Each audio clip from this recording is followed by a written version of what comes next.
سنان یہ کیا کر رہے ہو؟ کہا تم نہیں جانتے کہ حضور کا خون میرے خون میں مل گیا ہے تو یہ بخشش کی ضمانت ہے۔ ایک دن پچنے لگواتے ہیں حضور، لگن میں ایک خون جمع ہوتا ہے، ایک صحابی کو کہا جاؤ ایسی جگہ بہاؤ جہاں کسی کے قدم نہ پڑیں۔ وہ ایک پتھر کی اوٹ میں بیٹھ کے نوش جان کر دیتے، واپس پلٹے تو حضور نے فرمایا ٹھکانے لگا دیا؟ جی جی حضور، ایسی جگہ جہاں کسی کے قدم نہیں جا سکتے۔ تو مسکرائے، کہا لعلک شربت، ہاں تم بھی آئے ہو؟ قال نعم، کہا جی۔ کہا یا غلام قد حررت نفسک من النار، اے بیٹے تو نے اپنے آپ کو آتش دوزخ سے بچا لیا ہے۔ محبت کے اسلوب اپنے ہیں، رنگ اپنے ہیں، آہنگ اپنے ہیں۔ تو حضور کے وضو کے پانی کو زمین پہ نہیں گرنے دے، اور جس کے ہاتھوں میں پانی آتا ہے وہ اپنے چہروں پہ مل لیتا ہے، اور جس کو پانی میسر نہیں آتا وہ ان کے گیلے ہاتھوں سے ہاتھ رگڑ کے اپنے چہروں پہ مل جاتا ہے۔ جنہ اکھیاں دل بر تکیا، وہ اکھیاں ہی تک لیں۔ اللہ اکبر۔ حضور نے جب صحابہ کے اس انداز محبت کو دیکھا، فما ما یحملکم علی ھذا، صحابہ تمہیں اس عمل پر کس چیز نے ابھارا؟ میں نے تو اس کا حکم نہیں دیا کہ میرے وضو کے پانی کو تم نے زمین پہ نہیں گرنے دینا، یہ جو تم عمل کر رہے ہو یہ کیوں کر رہے ہو؟ کس نے تمہیں اس عمل پر ابھارا؟ اس کا داعیہ کیا تھا؟ تو انہوں نے کہا حب اللہ و رسولہ، اللہ اس کے رسول کی محبت۔ تو آقا کریم نے فرمایا اس کی نفی نہیں کی وہ جو کر رہے تھے، لیکن کہیں محبت کے ان مظاہر میں دین ترک نہ ہو جائے، اور صحابہ کا تو نہیں ہو سکتا تھا، آنے والوں کو میسج دیا میرے حضور نے۔ اللہ کے محبوب نے ارشاد فرمایا کہ جو یہ چاہے کہ اللہ اس کے رسول سے محبت کرے اور اللہ اس کا رسول اس سے محبت کرے، تو اس کو یہ 3 کام کرنے چاہیے۔ جب بھی بولے سچ بولے، جب اس کے پاس امانت رکھی جائے اس میں خیانت نہ کرے، اور تیسری بات فرمائی جب اس کی ہمسائیگی میں کوئی آ بسے تو مجاورت کا، ہمسائیگی کا حق ادا کرے۔ یعنی تمہارا یہ عمل بھی مبارک ہے، لیکن یہ نہیں کہ ہم معاش کے رسول ہوتے ہیں تو لوگوں کے حقوق رونتے چلے جائیں، ہم معاش کے رسول ہوتے ہیں تو لوگوں کی تذلیل کرتے چلے جائیں، ہم معاش کے رسول ہوتے ہیں تو لوگوں کو جو ہے وہ حقیر سمجھتے رہیں اور لوگوں کے حق پامال کرتے رہیں۔ تمہارا وہ انداز محبت اپنی جگہ پہ درست، اس کی نفی نہیں کی، لیکن فرمایا اگر تم یہ اس لیے کر رہے ہو کہ اللہ اس کے رسول کی محبت چاہتے ہو تو پھر تمہیں یہ 3 کام کرنے پڑیں گے۔ جب بھی بولو سچ بولو، تمہارے پاس امانت رکھی جائے تو اس میں خیانت نہ کرو، اور تمہاری ہمسائیے میں کوئی آ بسے تو اس کی مجاورت کا، ہمسائیگی کا حق ادا کرو۔ میں اور آپ اپنی زندگی کا جائزہ لیں، ہمارا عشق رسول، ہماری محبت رسول، ہمارا اور ہمارے آقا و مولا کے ساتھ عقیدت کا رشتہ اور ربط، یہ ہمیں مبارک ہو، لیکن کیا اس دعویٰ عشق کے ساتھ جو باقی اس کے تقاضے ہیں کیا اس کو ہم پورا کر رہے ہیں یا ہم ان کو پامال کر رہے ہیں؟ اگر ہماری نمازیں بھی پوری نہیں ہیں تو پھر دعویٰ عشق کس طرح ہو سکتا ہے؟ دعویٰ عشق کی تصدیق کیسے ہو سکتی ہے؟ ہم اللہ کے رسول کی امت کے حقوق کو پامال کرتے رہتے ہیں تو ہمارا دعویٰ عشق کس طرح مکمل، کامل و اکمل ہو سکتا ہے؟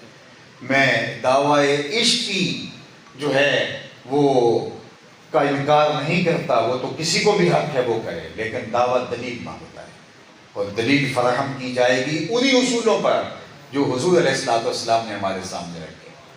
حضرت عبداللہ ابن رواحہ کو حضور نے فرمایا غزوہ موطا کے موقع پر کہ تم صحابہ کو تیار کرو، ان کی صف بندی کرو اور موطا کے مقام پہ لے جاؤ۔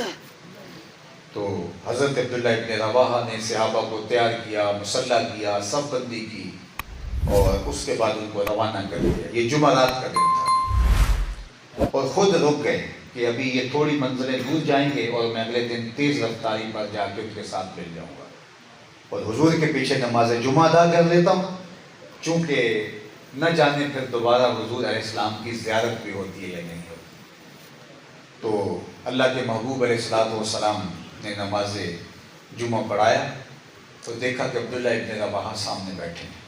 فرمایا ابن رواحہ میں نے کہا تھا کہ لوگوں کو لے کے نکل جاؤ موطا کے مقام پر، تو عرض کی حضور میں لوگوں کو تیار کر کے، صف بندی کر کے، مسلح کر کے، ترتیب دے کے ان کو شہر سے روانہ کر دیا تھا، بس خود رک گیا تھا۔ اور آپ کے سامنے حالات ہیں، نہ جانے واپس دوبارہ آنا نصیب بھی ہوتا ہے یا نہیں۔ اور اسی جگہ موتا میں حضرت عبداللہ ابن رواحہ کی شہادت بھی ہو گئی تھی۔ تو کہا میں اس لیے رک گیا کہ میں جمعہ آپ کے پاس پڑھوں، آپ کے فرمودات سنوں اور آپ کی زیارت کروں، ہو سکتا ہے یہ آخری زیارت ہو۔ تو اللہ کے محبوب کی محبت میں یہ سب کچھ کیا، اور لیکن ادھر حکم تھا۔ تو حضور نے فرمایا ابن رواحہ، زمین اور آسمان کے درمیان جتنی خالی جگہ ہے یہ اگر سونے سے بھر دی جائے اور تم اس کو راہ خدا میں خیرات کر دو، جو کل چلے گئے ہیں ان کے اجر تک پھر بھی نہیں پہنچ سکتے، کیونکہ ایک طرف حکم ہے حضور علیہ السلام کا اور دوسری طرف ان کی حضور علیہ السلام کے ساتھ محبت اور حضور کا پیار اور اس کا ایک انداز ہے۔ تو یہ بات ذہن میں رکھیے کہ حکم کا تقدم ہے۔ تو آئیے میں اور آپ اپنی زندگیوں کا جائزہ لیں، چونکہ ہم جب سے ہوش سنبھالی ہمیں یہ دعویٰ ہے کہ ہم حضور کے محب ہیں۔ یہ مجھے بھی دعویٰ ہے، یہ آپ کو بھی دعویٰ ہے، لیکن میں سمجھتا ہوں میں چھوٹا سا ذرے کے برابر بھی ابھی ان تقاضوں کو پورا نہیں کر سکتا، اور آپ کو بھی یہی سمجھنا چاہیے، اور یقیناً آپ بھی ایسے ہی سمجھتے تھے، لیکن ہم نے پروان بھی چڑھنا ہے اور آگے بھی بڑھنا ہے، اور اس محبت کو عمل سے ہم آہنگ کرنا ہے، اور جب عمل سے محبت ہم آہنگ ہوگی تو پھر محبت رنگ پکڑنے لگے گی، محبت جمنے لگے گی، محبت جو ہے وہ قبول ہونے لگے گی۔ ہم نے یہ کہا ہم تیرے ہیں، پھر وہ بھی کہہ دیں گے تو میرا ہے، پھر بات بن جائے گی۔ تو آئیے میں اور آپ یہ سننے کے لیے کہ وہ کہیں کہ تم میرے ہو، تو ہم نے اپنی محبت کا ثبوت اپنے عمل سے فراہم کرنا ہے۔ باتیں لمبی ہو رہی ہیں، آخری بات اور میری گفتگو اختتام کو پہنچی۔ محبت کا ایک تقاضا محبوب کے مشن کو، محبوب کی فکر کو، اس کے لائے ہوئے نظام کو دنیا کے اوپر نافذ کرنا ہے، اس کی عملی جد و جہد کرنی ہے، اس کے لیے کوشش کرنا ہے۔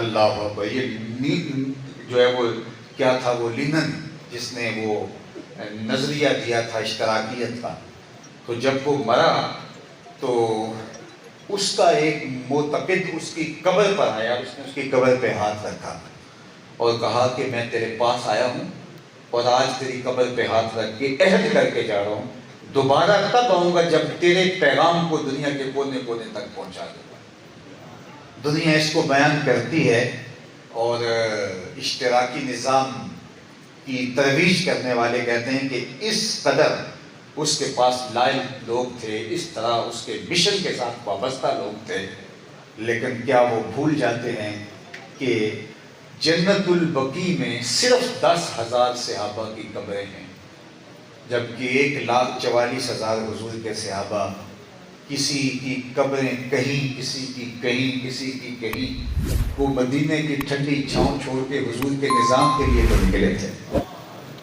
حضرت ابو ایوب انصاری رضی اللہ تعالیٰ عنہ میزبان رسول، اللہ اکبر، حضور کے در کی مجاورت چھوڑ کر کے جا کے قسطنطنیہ میں دفن ہوتے ہیں۔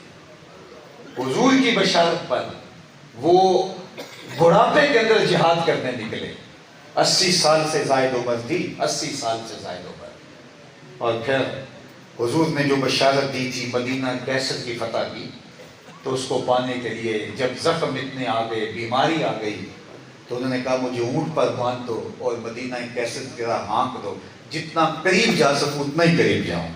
اللہ اکبر! میں مر کے بھی زندہ ہوئے اہل وفا کی محفل میں، میری محفل میں آ میرا مزار نہ پوچھ۔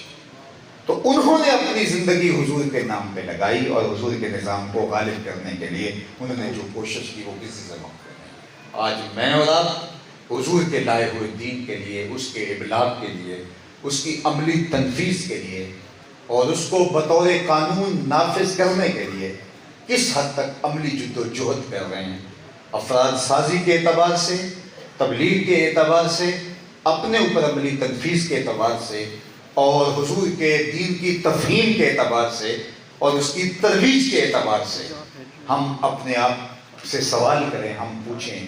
دیکھو یہ زندگی اللہ نے ایک بار دی ہے، بار بار نہیں دے۔ میں اور آپ بچپن سے لڑکپن گزارا، لڑکپن سے جوانی آئی، جوانی سے ایام کہولت آئی، ایام کہولت کے بعد اب ہم بڑھاپے کی طرف بڑھ رہے ہیں۔